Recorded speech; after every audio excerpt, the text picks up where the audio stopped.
Ndana rongo wasoni kalauti kumai na vidana singa tambu ngo. Tika mai na singa tambu ndai. Kena vi singa tambu kavi tarabi mayongo.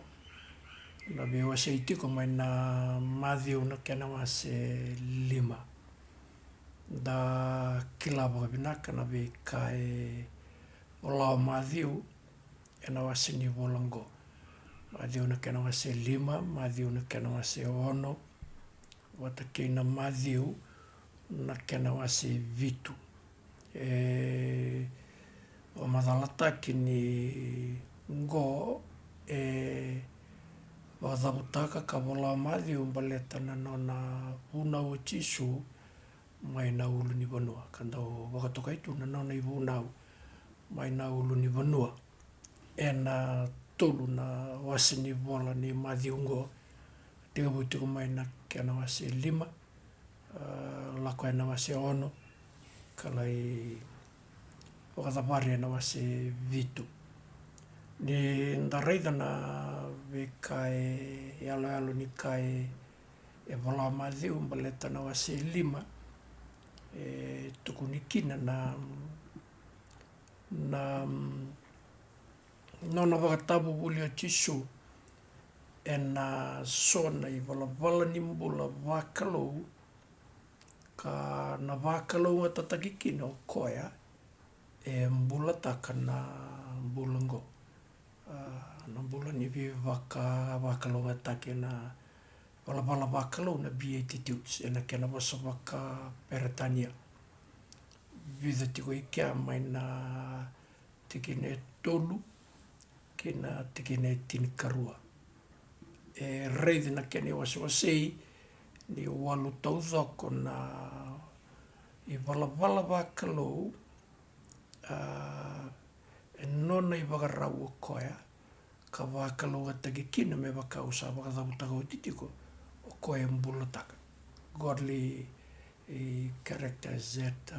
honor him, honor God. Vala wakalou koia wakaroko taki koia. Raunga i vei solitaki na kena mbulatake na i vala wakalou ngo. Ngai sematamai na vinaka kena vi wakalou nga tatake toka ravita toka na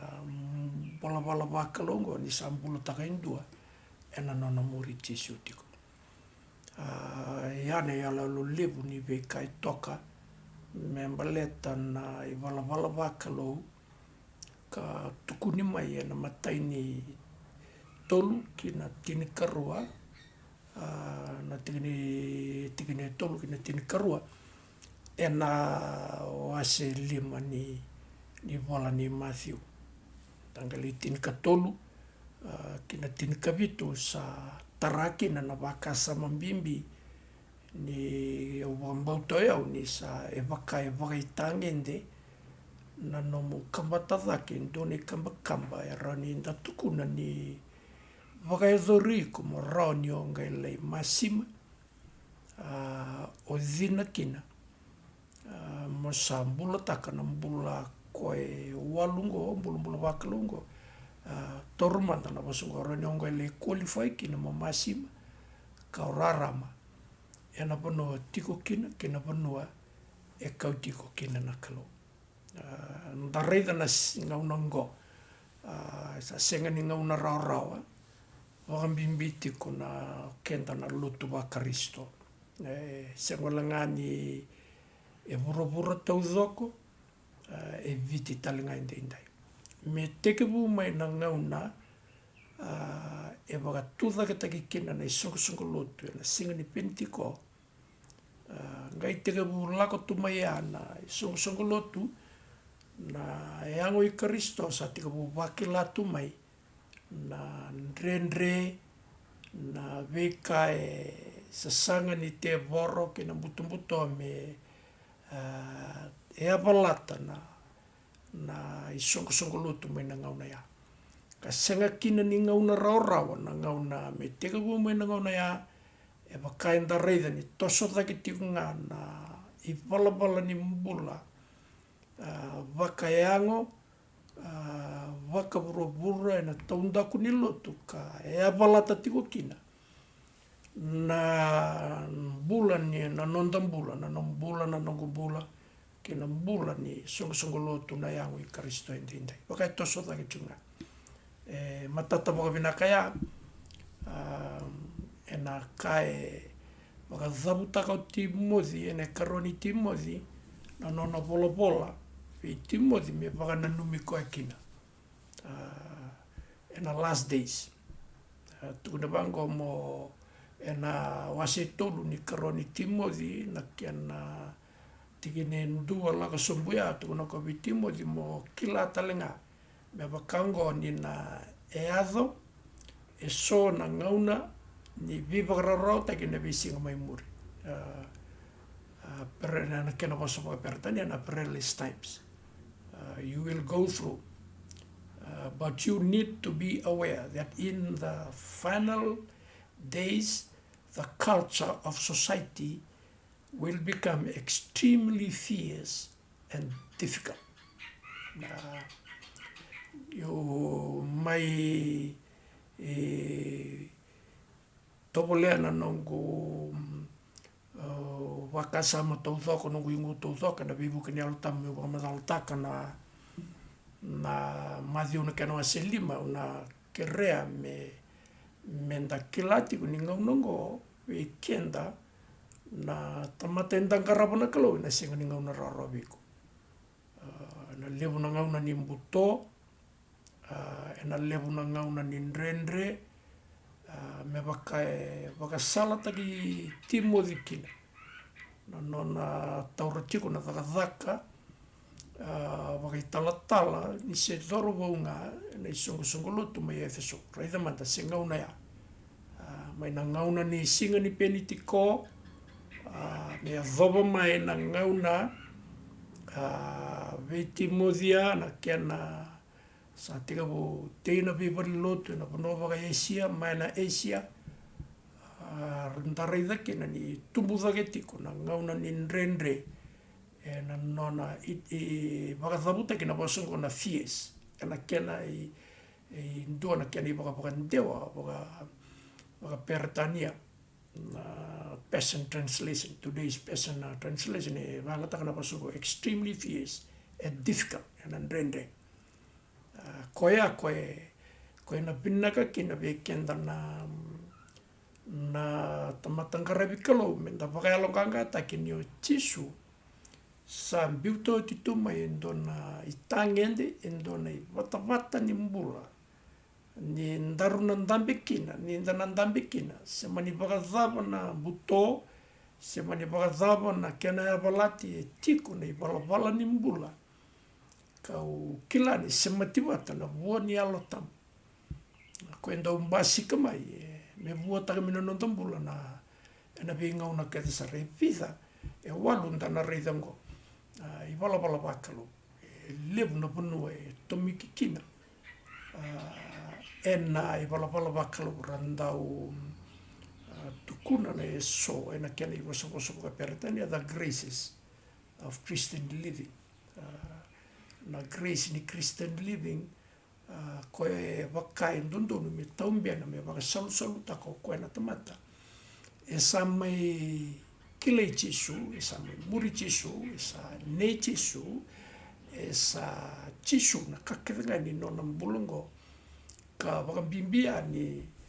rau ni nda kila ni kakete membaleta na nonda ilako logo ni muri chisu e matata tu waka pinaka e na nona bosa e senga ni ndona ka senga waka ndua ni waka wele takana kalu menda waka yalo ganga taki kina kanda waka yerangi taki kina kinda enda san nona na kalu senga ni waka wele taki kenda na kalu na kake sa biuto titu na nona bosa dinanga ni nanga yado mai na ve ngauna buto na ve ngauna waka rerebaki na wasungo na fierce koe wanga takia na i wakapakandongo na karoni Timothy na kena wasi tolu na tikinendua wanga takipata ya na non rau dhurumite woro e rua me katari na matangali vala ni mbula bata e na nona beba totonga nitu na tevor na bosa bata ngo na fiesngo e baka zabuta ki na bosa kanda kilaki na ni zaka ni buto e na ngauna sarangango e whitoko ni tumai kina wakaukau na tevor koe ako kere mo ni zingo mo ni umai wakazabutango mo leta me urani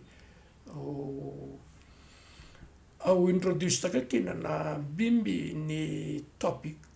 kena urutana da lako batingo ne wala wakalo na nandambula taka wata kina kena simati wata na musambula tanga kena vinaka na vivakalo ngata kena salamuria mai na itangenda ni wata ni mbula koe mbula taka na tamata yang karabitalo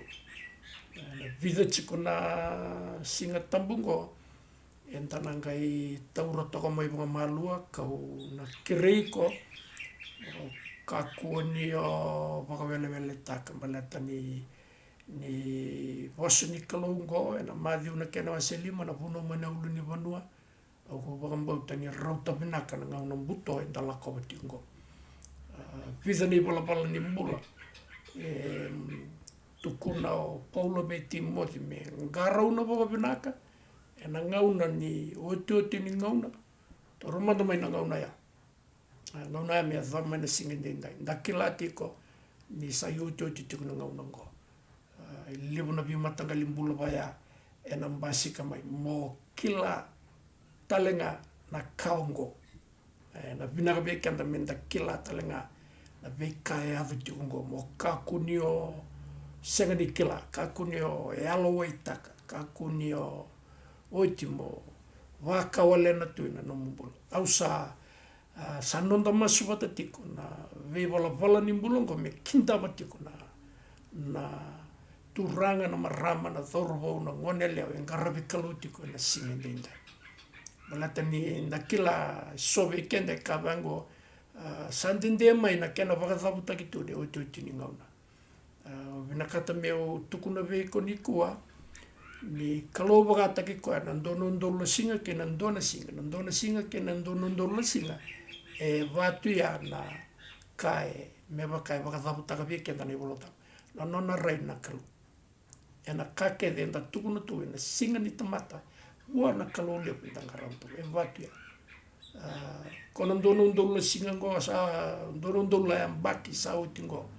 ena be tamba ya mbaki sa utingo na ndonondolo tutu watuga ni ndona singa wana kalo me baka baya koe bimbi kena bi kenta menta nanu mabina katiko na kakelengo e baka tautunga wana kalo na toso na renre kai nduanga na kai sabuni nonda rekitiko elam e buni nonda baka zebu buni nonda marau e buni nonda chiku na nonda inui mi kalau i sera bondo ni muile da bikenda na ndona ngauna na kalau me wakau katiko na vida na singa tambu sahoti na nongo eu sei tuku mai no nona alontina na kalau na be tamba tamata kedanga e alontina tunga me na kalau e sera bondo ni ndona ngauna e simba bi sauro na nona alontina na kalau koia ko sa viva na numikina bikenda mo e alo mo tuataka me tai alo matua taka na wuku e so enda sakila e labeti mai na wasini kalau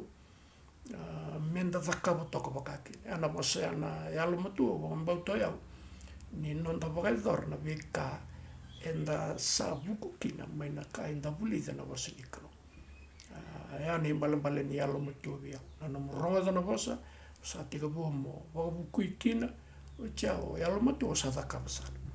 mo talai rao kina ko ana kai enta na gai reida na ya bala ni linga ni kalu man rendre ke go enta na gai reida na veka na vakabati ko veka enta na kalu na ya ngoi karisto na no mumbuloi ko mata bo vale o mai en karistegi ko tiko o vagalo ka ngate ki ko na singele bo indai ndambe to kai ker ka kunyo ya balati na ndona ka kilati ko na mbulo kina elo matua talati talai rao tiko na veka tukuni mai vei kenda vei kai zamta na wasini kalau kena vei kai waga buli ti kenda kenda ngo senganinda isolate mai burubura enda tiko burubura menda masima kanda zina tiko. That's the reason ade balambale nino anda tiko burubura indai me baka na loma ni kalau kena lewani kalau dua nganaka ndau levuna ngauna enda viale waga nda murumuri menda bulataka menda waga ikana burubura senga tu ni nda reida ya ni na kena bulataka ya ni na itangende walu ko tiko na madhiungo me tika umana tikine tolu kina tikine tini karua limbera ni ko waga utuna tika ni qualify ndoi ko morone lai waga ikana no mumbula rani olai wakarai takina no identity ena bula kena vanua tiko kina yani o masima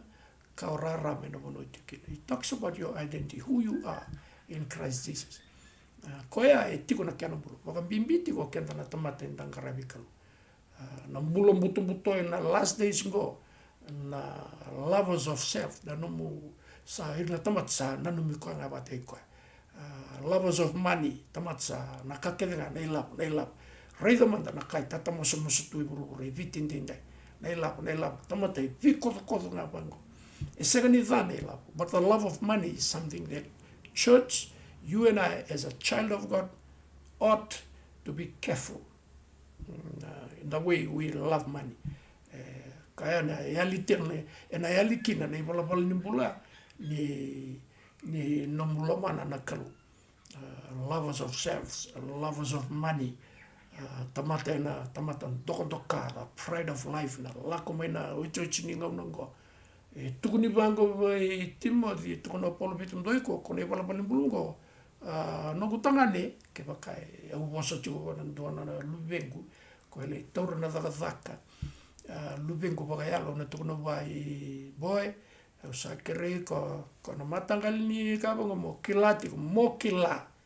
talenga na kaongo mo kila ko walanga ni kila na beka au tukuna beka o sebi ko baleta na boso ko na matangal imbulo bango mo kila tiko mo kinda batiko ko ya ngai tukuna bango ko la ko tan mikil o kenda na no vinna ka taundua pero ni ndambikina ya boso ni klo ko e wa kenda kanda roni voga yalo mutua taki kine na nonda zakap menda kila kanda lako tani mai na matanga li vala ni mbula ni wotu tiningau na la last days ko itu nira na ndaulo manira walenga na tamata eranda ubina kata na ilabo eranda umbole erna vie lem erna wosa voga za erna talendendre ki veira na non rangasi aredongo ndusia me address taka na issues we kemuni na ngone na dhaurabo na biwe kani ke ira na namuni tumbutumbu erna dha biwe kan to na kana basika mai ya na dha biwe kani they will boast of great things as they strut around in their arrogant pride out when it's ndoka and mock all that is right dona kana ngaunongo enandusi na ipala ndundum kana aduna ngauna ni vipagalele ko ya me menda namagatiko kenda na garabikalo endai ena sengani ngauna rara ernandau vesoliaki me mate ernanganga sonro usenga mandani kilana wasawaga vite zabutia enanganga sonro traitors ena kena New King James version to know they'll be traitors, headstrong, haughty, lovers of pleasure rather than lovers of God. Na kakivinga na pleasure. Na songo ike na kanani mara ike tambili na tamata. Girina lalilo tu lailai na tamata. Tuku nina tina kaloko na lotu. Indo na songo ni kana. Zakabata na lotu maikia na lebu na tiku na songo ni kana. Tauramanda kia baka indona songo e dhaka na trade winds me suretikin na tamata kedanga nga indona banquet e dhaka kin na nandona mataka ni singa tampo indo baka songo ika o tiangir na lalut e nandona vono ngango rilami o leka ne trade winds ngai sarapa na kautu na tiungo ngai sarapa na kautu na tiungo ana I vala ni de for this sort are those who creep into household and if people know malu mukina na ipaka pupuli ana kena sa lako tu wa Italia na rather than lovers of God. They were lovers of pleasure rather than lovers of God. E lebuna with brutal treasure. E na lazo edo kina na matanga libako. Ko ea koe tukuni vitimo the boy, Jim, me personalize taka tonga na nana wasa Paula vitimo di oiko mo lakotani saramaike. O tukuna tiko ni mami veo se tiko waka isonga loto na bimbi ni knowledge and responsibility, the emphasis. E na ngaunango e na kai pina kata tiko na kalo weekend. You look in the Bible, ni o rai e na wasani kalo, o na rai da chunga na wekai vina kata na kalo menda kila. Ke waka o senga ni to ranga marama tau rai da na nomu I vola tambu, senga ni andau wili vola tambu, na knowledge tapu mo kila. Mo poka nui tunga, e na kena andau huna, de senga ni dhawa ya, na kau tukuna chiko na kamoroni o waka ni kina, o waka ia rangi taki kina. Na nomu waka sama e dheuti na matani alomu, na veka o kila. It's all about knowledge. Wata kena responsibility o rongo o rau lakawata. Rauna lakawata, na kao kila, you'll be responsible na nomu mbula taka. Koe koe na kamo I wakathabu taki vei Timothy. E na lebu tale na epistles, na nono polo Paula, dona kai, wakabimbi taka chiko na nomu kila na veka mbaleta na wasinikalo. So weekenda, e ndau tuku na saratio na rongo wasinikalo tu. Sato toa ngore. Au vina katanga me wakalonganga teki kumokila, motoso tale. Segni rautiku tuku na rongo ibu nao. E na vina ka mopuli da talanga na wasinikalo. Wili ka wakatitomu na wasinikalo. Lako wakatitomu. Awa waseike dona illustration along imagination e na veka enda ko natamata e ni tauramanda ni o se ko natamata e tukuna wango ni sakila toko na wakilikila lalainga le lebu enda utu vekenda. Ndongo enda tamata senga vekenda na kila. Na bosni kalo e na buke kenda na alota ni sa kala mo wilika ni o karmado viengunu na kalo will fill you up to the brim. And a kakedi na no mu bosni kalo. Will the moment an overflow. He will surely fill you to the brim, to the fullness, to the complete of it. And a vaccinity ko ni ber nongeli masima mo dina is a lebu na kai tubi ko sa ngai ranolo spill over. Forget about being a salt and a light just for now. Kebakai segatiko ni tomata turang marama dau lako bagatito na bosni kalo. Baleta na kao kouta mo le masima bata ke na rarama ko enda nangali tarayani ne waso sinino ndo tosugo etikunga na bosni kalo. Tukuna bango indona mini bus driver through imagination au tukuna manda bango tukuni meratau mini bus driver vi kauti ko Edstrom Street. Beran yo siru sombunga kaliwaringa bango ida ke bolete karwa na Edstrom Street ya lagu ika. Charo to moni tarosar na pasindia o kendo to lago chiko Edstrom Street. Iko sa kila na puno tolo chiko na tuno kanan reveni mini bus o to kun lenga taka. Kongore o kila pina ka tungkore na puno sala ko bango rato sa virreia kina ka bandere indo mbaka na ngoni salatani ko tsako chikin to kina mele la mai kai rato sa kanikila ni sa vi ka utungo ko vi Morris Headstone ECCC MHCC kongana to na ko ka to sala ko chika we getting there, yeah, but they heading towards Morris Headstone store in MHCC eva tu ya di lebuna nonda wakila ni 5,000 mo sabutamdo ena bosni kalo o sagni tamata o dau kantina takana lago batito o ikona taltala ikona veliu taki ikona ndabuna una vika uchiko na bonota na via tutu batana zana Nanduindui nga nindu e mo research ram ko sini lako chikini lako nda via the Edstrom Street e batu yana bulani nanda tos sanuita kani nanda magarau tosungo na ene kauni lesoni orang ko chikena ko balabune kena kauni lesoni belata ubina kata au kila ni na rauti kenta menda ndamindo menda kila na sabuna bimbi ni kanta bagaro bulizongo ero semati batasanga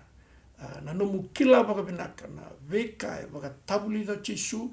veka baga tabuli da na bosini kalo na titombukina kana matata kina na bono enda ndambikina ena nraki kina ngauna enda ya zabotungo esa kila o titumo chisu imberna buno na uluni buno esa kila o titumo chisu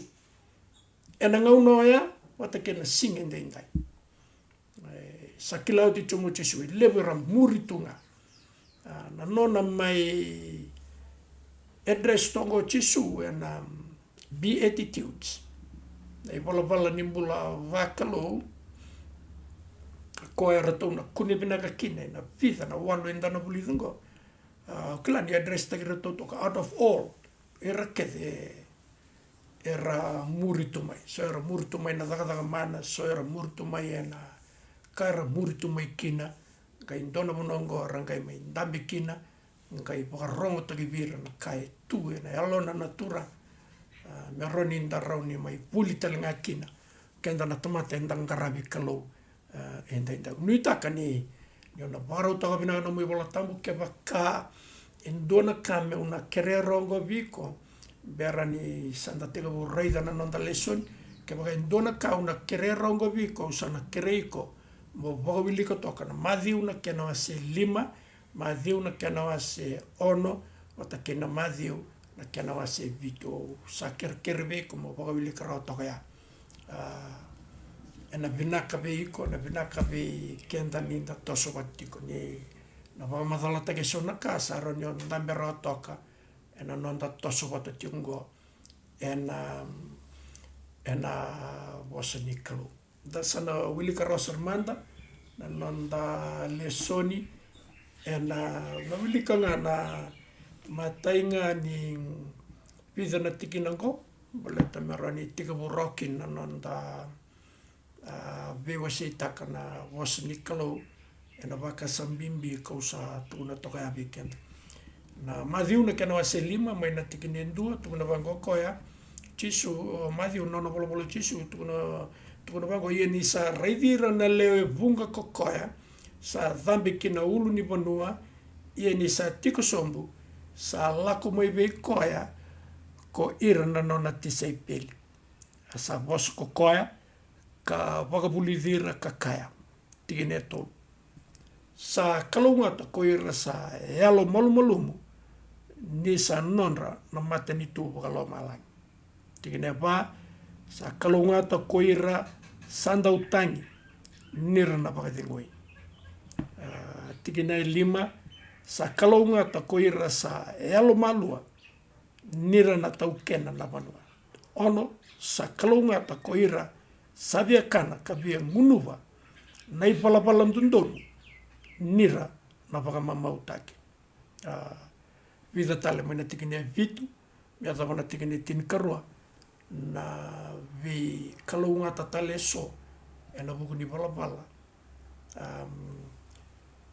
erambula taka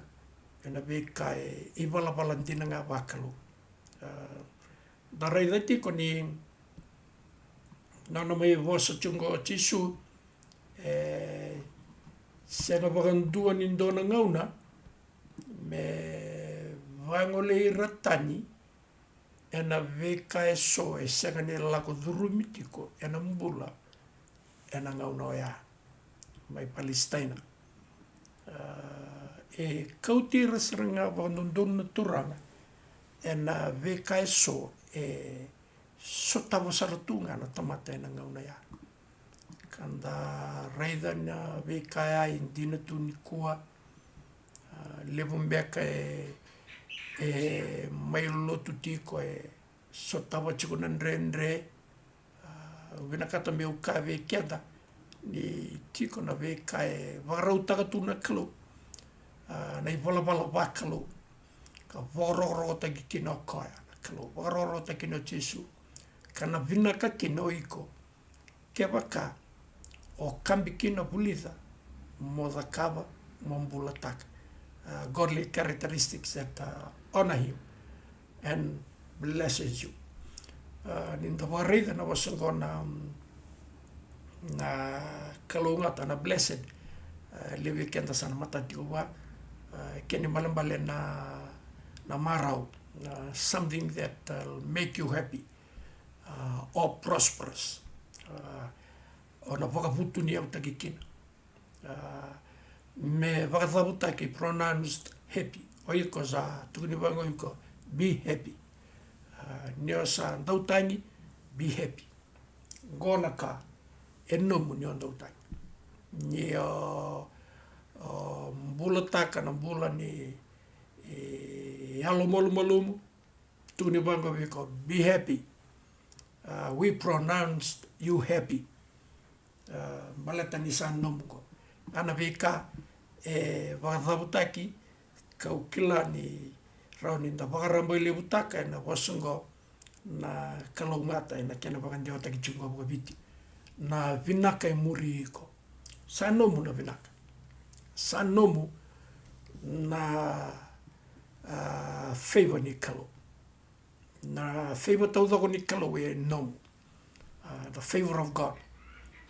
and the way we need to enjoy heavenly felicity in the way we enjoy heavenly life and akiana wakasama rambo ile utale so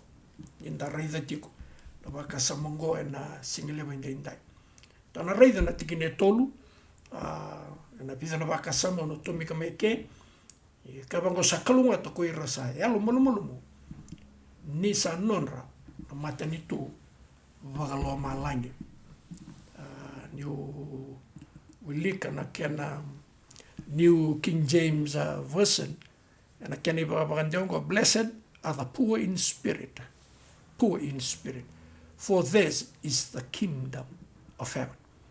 inda vitan lotaka na poor in spirit waka peretania na yalo malumu bakandio takitiko na waso bakabiti so na kena bakandio tale so waka peretania na poor in spirit tukuna na broken in spirit those are iranandau yalo kaporo uire ndau kakaporo na yalanda yana kena na broken spirit na yalo malumu rauni nda tukuna tana yalo malumu iranandau kakaporo na yalanda fito na vetikini wala tambu so na tobole me una bukekenda na waka sambimbingo sakalunga to koe rasa yalo malumu broken in spirit, poor in spirit in other translations ni sanonra na mata ni tubu alo malai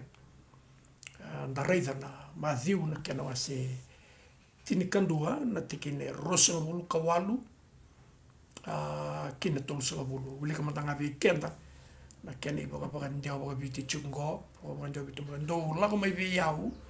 ko kemndo baka yandua sa oda ka dolata ni tolol bimbi ia kauna baka de wiki mundo te que ne rosa vulkadiwa baka tangara wiki mundo na nongo ivua ka vuli ve yau niusa e alo malua ka alo malu rauna bose rongo ndo na kunekina na baka dengu ni alo mundo ni sa rawa na nongo ivua ka mamanda na nongo idolodolo ninda reida na viva kasame leviti mikeni rau semativata sa rauta melai volata leo madhiu na vosani chisungo beletir na yalo malumu those are broken in spirit metani o koe wakata ki koe vola ni nona mbulungo yalo malua yalo malumu kai visureti chukoka Sureti chuko ka weekend na sendau yalo kau tu na sona nau. Taundrendre weekend na ndabe ni wala ni mbula mendara ni lako sob. Tukuni weekend na sami 5 kandua tini kavitu. Kena vango ai sorobuana kalau na alo sa raramusumusu. Broken in spirit. Na alo e raramusumusu. Poor in spirit. Na poor sini kena balambale na mo pua. Mo sa mesenga viko na ka. Sini kona kena balambale. Na poor in spirit na so na kena na tamata ronra. Kauchi rosumbu. Ena i vala ni alonra. Ero ni ra kakaboroboro karovira. Na waka sa mongoni sa me 52 tini kavitu. Ni kaithingo mana kalau. Sa rauta me tukuna vango tisu. Ni kalau ngato irana. E alomalomolom. E vinaka. E non rana favor. E rabua mbale na veka wakalo. E na matani tuba kaloma. Sa rauta. Oleta ni veka ni matani tuba loma alani. Sine ikina na veka vinaka keninga. Sarauta me boleta ni Congo waka ndua na kai no mi soro buana kalo elo saramus ka bimbi waro koni sa senga ni data na kalo senga wako ni data ni toro ni buana kalo ndua na tamata fatu ya ni bola ni alon lebu na kai na wabuli da weekend indai na matanga li bola ni mbula waka ungo na lebu na kai na ndana kire me buke kenda chukukina na kalona ya lotam. So sa mai lotu senga tunga kau tunga na pala ni alona rigid heart. Kila ni ngauna ndren da la kova tingo. Rai sobe kenda sa lotu tiko na singen den dai sa sulino no mbulo veti su sa tegabuna no mumuri tisu tiko no musakilana vinaka na tisu. Ia entuanga na element leilai ni dona sana ya na nomu tamate loma na loma e vina kata chiku na kalau me vosa kina veiko na singalengo me ranio o vina kata ke kina na ivala ni nomu ngaravi kalau vina kata ke kina na ivala ni nomu biwa kani keira na leo ni lotu vina kata ke kina na ivala ni nomu kila ni o tiko na se rauni kalau o tiko na ndona i sorundono leta ni sortu wana kalau na vala ni elomu ni raramusumusu kona kango ko enda ubina kata na kalau ninda mai vio si takatungo nda senga ni rauni nda na kaenda indai ni sovi kenda isa tau thoko no mbula ena senga nindo ena tau thoko rao Inga una kede, ndana bulida te kina wasinikalo. Inga una tau thoke na muri tisungo. Na nonda vole kagatunga ni bua. Na nonda vole kagatunga ni menda vole ka ni bua na puku ni wasinikalo.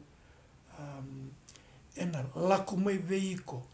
na imboi sarengu ni lumu ka lako wata na fuku kena alomotua takini okila ni o vole ka bua na nono wasa. Ka rongo da kava na boka halo motua te ki mo da kava ena boke ko tiko kina na kalo na alo tamuli o bola gato to romanda na waka sambimbi ni o ya mai buana kalo yo mai na ndre mo rongo na tumona lebu no ngauna to romanda na waka samungo ke waka e voso mai biko na kalo ni vina kata me voso mai ena lomu na senga ni rongo da boleta ni o ya mai bua kona matangali encouragement wango kono matangali viva ka longa ngate ki wango ngauna bina ka vekenda na lotu kenda na tomata lotu me ta marroya nombola ni viva kani bina ka na yalo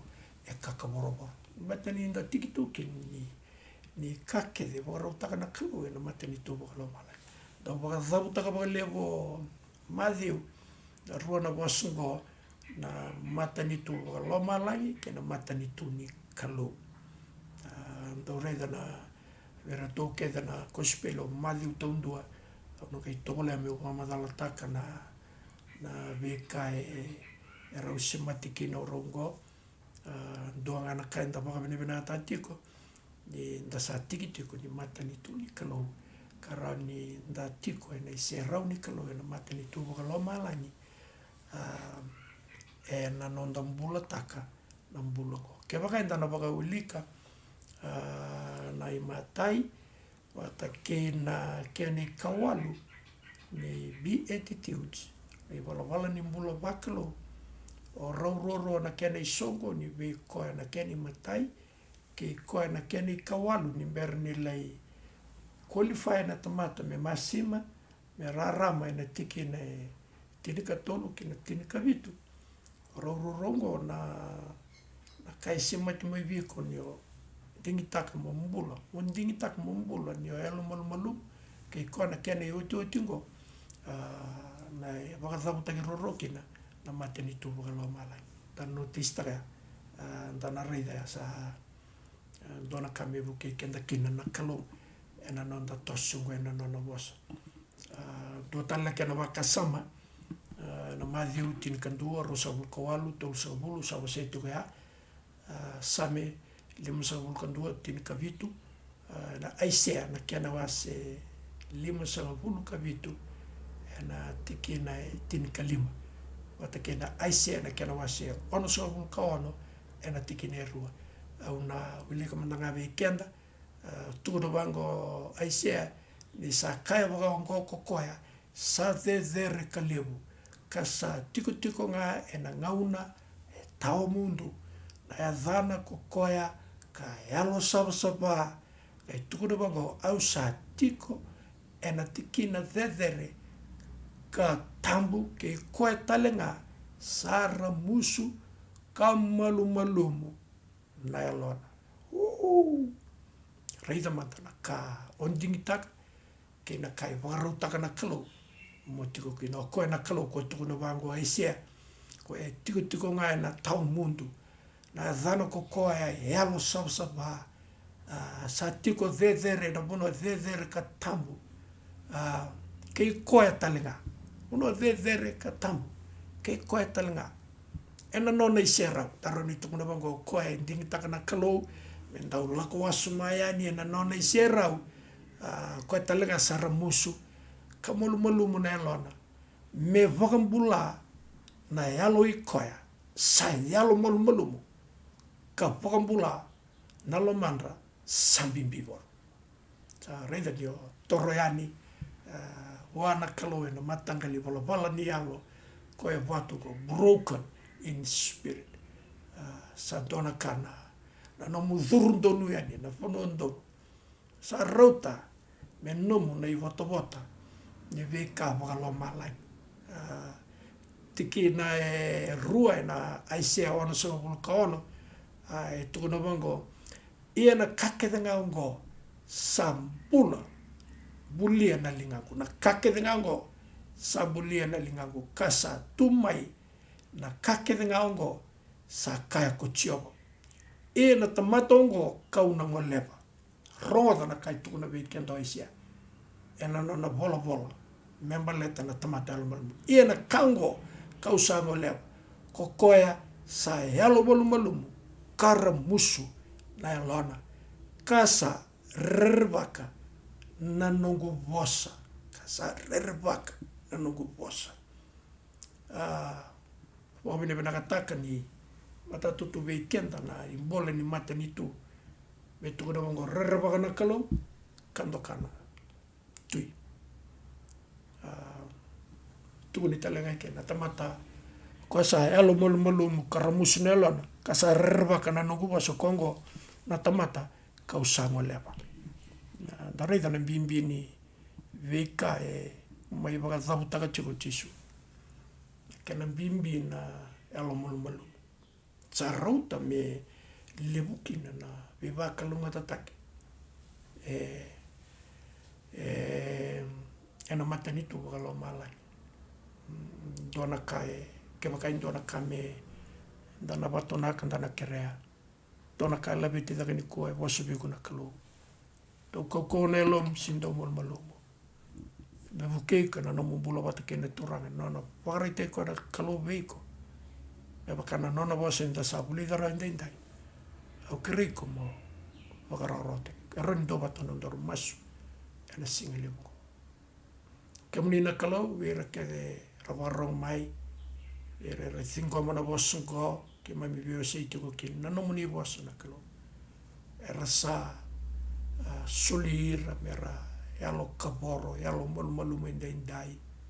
e no muni valavalanga sa rauta muni finakatira muni pukeira muni taletagira muni pakarite ke muni wakuko vire ndo kaporo nelanda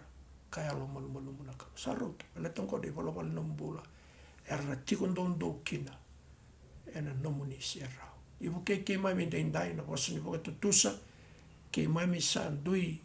pagathor ke mami pakapinipina katakana no muni wasa ni buke ke mami tu ranga na yalo tambu ke no bulataki pula ni yalo molmolu mi masu ka ba pinipina ka ba da na de chisu na iba bula enduanga